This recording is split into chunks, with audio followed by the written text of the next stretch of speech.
Miarabantsika rehetra amin'izao alarobia fahavalo ambin'ny folo ny volana martsa enina amby roapolo sy roa arivo izao.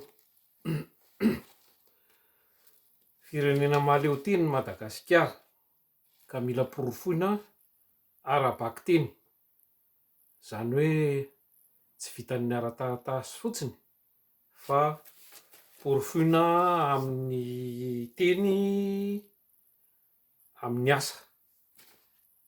Tsy maintsy mila zavatra marim-pototra zany na concret mampiseho an'izay firenena mahaleo tena antsika izay.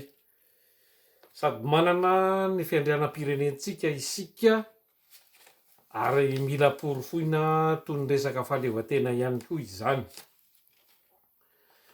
Firenena mahaleo tena, firenena manana fiandrianam-pireneny toa antsika ny firenena iraniana, izay notafian'ny Amerikanina sy ny Israelianina tamin'ny 8 febroary 1924 lasa teo, mandrak'androany mbola mitohy ny ady, zany hoe efa hiditra amin'ny herinandro fahatelo izany isika izao. Herisetra izay mifanohitra tanteraka amin'ny lalàna iraisam-pirenena, zany hoe ny ONU izany, izay tsy afa-mihetsika intsony fa mitaza-potsiny, efa tsy misy zay firenena mikambana azy, tsy misy conseil de sécurité, zany hoe miaro ny fandriam-pahalemana eto ambonin'ny tany azy intsony. Ka eritrereto firenena matanjaka ohatrin'ny Iran, izay ampira persa, zany hoe natanjaka ara-civilisation zany ary firenena moderna ankehitriny, matanjaka ara-tafika, matanjaka ara-pahaizana satria maro ny manam-pahaizana iraniana, matoa izy mahavita manohitra firenena matanjaka faran'izay matanjaka indrindra anankiroa ohatran'izao. Ka tsy nanaiky ny lefitra manoloana ny didiny Besandry izay ataon'ny Trump ny firenena iraniana. Ka tokony hampieritreritra antsika izany rehetra izany, satria na de firenena nosy ary Madagasikara de tsy afaka iolon'olona hitazana fotsiny ny tsirariny,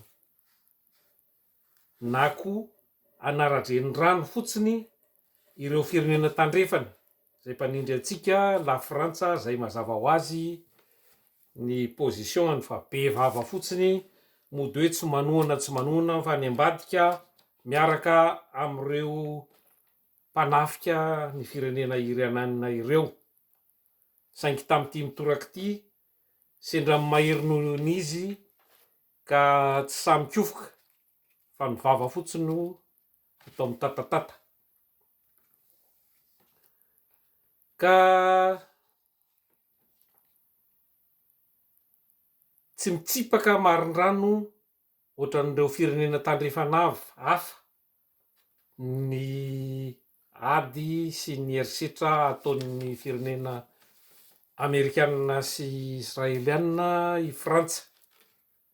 Ka ny ahiko de hipirina ao ambadika izay isika zay zanatany ary mbola tsindriny, mbola zanahany hatramin'izao. I Espagne ohatra de nitsipaka marindrano tsy manaiky nipetrahan'ireo fiaramanidina Amerikanina ho ampiasaina bazy entina hanafihana an'i Iran. Ary maro ireo firenena tandrefana ao amin'ny vondrona OTAN no naneo ny tsy mifankasitrahany ary manda sy mitsipaka ny hanampy an'i Trump amin'ny fanokafana ny canal na détroit ny Hormuz, lakan-drano-ranomasina, izay miantoka ny fitaterana ny 20% ny solika na ny petrolina manerana an'izao tontolo izao. Maro ireo firenena zay nanapaka ny fifanarahana diplomatika amin'Israely. Madagasikara dia isan'ny firenena manana fifandraisana manokana amin'ny firenena sionista israeliana,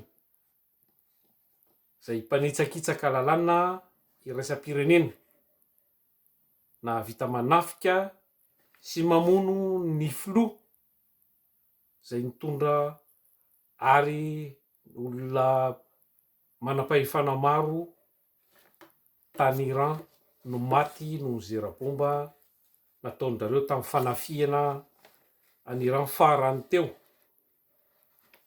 Ary koa nisy zera-bomba tamina sekoly zazavavy kely nahafatesana zaza 70. Zany rehetrarehetra zany dia napietsika ny firenena eran'izao tontolo zao, ka tokony mandray fepetra mazava amin'ny fanoherana ny herisetra ataon'ny Amerikanina sy ny Israelianina any Iran isika malagasy amin'ny fanaovana fanambarana diplomatika mazava fa tsy ekentsika ary tsy hanaraka fahatany izao abibiana ataon'ny Amerikanina sy ny Israelianina zao itsika, satria na tiatsika na tsy tiatsika dia hisy fiantraikany any amintsika io ady mahatsiravina io, ka eo ny fiankinan-dohantsika amin'ny fanampiana Amerikanina. Eo ihany koa ny fiankinan-dohantsika amin'ny resaka famatsiana ara-tsolika.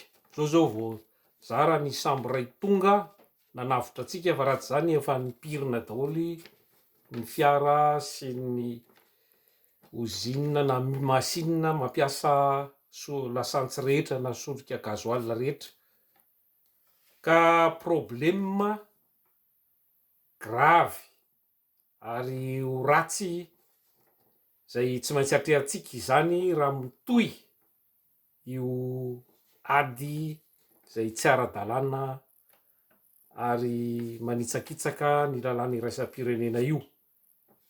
Tsy maintsy hiakatra ny vidin'ny solika ary hiakatra manarak'izany koa ny vidin'ny PPN na zavatra fampiasaina andavanandro amin'ny sakafo, ary indrindra ireo kojakoja rehetra eo amin'ny lafim-piainana maro.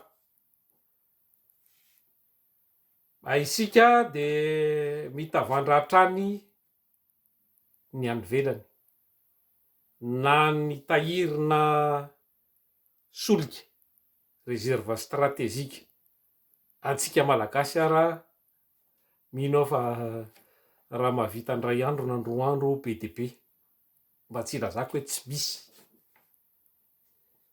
Ny vary hohanintsika aza anahirana raha mitohy lava be io ady io, satria ny akamaroan'ny vary hohanintsika malagasy de mbola farana.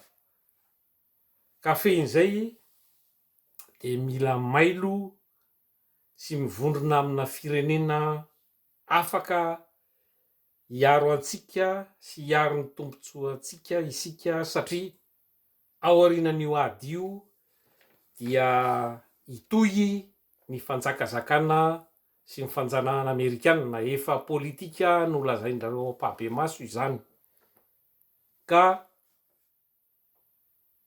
isika malagasy Madagasikara amina toerana maha-stratéjika Madagasikara aty amin'ny ranomasombe Indiana, ary koa noho ny fananantsika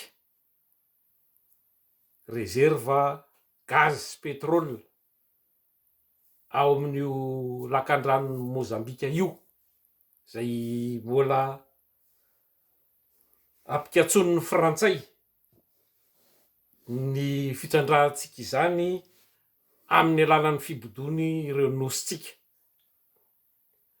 Ka eto am-pamaranana dia mangataka ny fitondrana malagasy, mangataka ny filohan'ny fanavozana andray fepetra entitra sy mazava manoloana an'izao ady izao, fa tsy vitan'ny piripirina fotsiny any ambadiky ny hoe tsika milahatra ao ambadiky ny vondrombe afrikanina efa mazava sy fantatra fa vondrombe tsy aninona bakiona ary tsindriana entin'ny tandrefana amin'ny sangany fotsiny, ka dia engany ka mba hisy vahaolana maharitra amin'io ady io ary hitsahatra faran'izay aingana satria raha mitoy io de ho sahirana isika, ka dia mahay izy ataony indray tompo lahy sy tompo vavy amin'ny manaraka indray.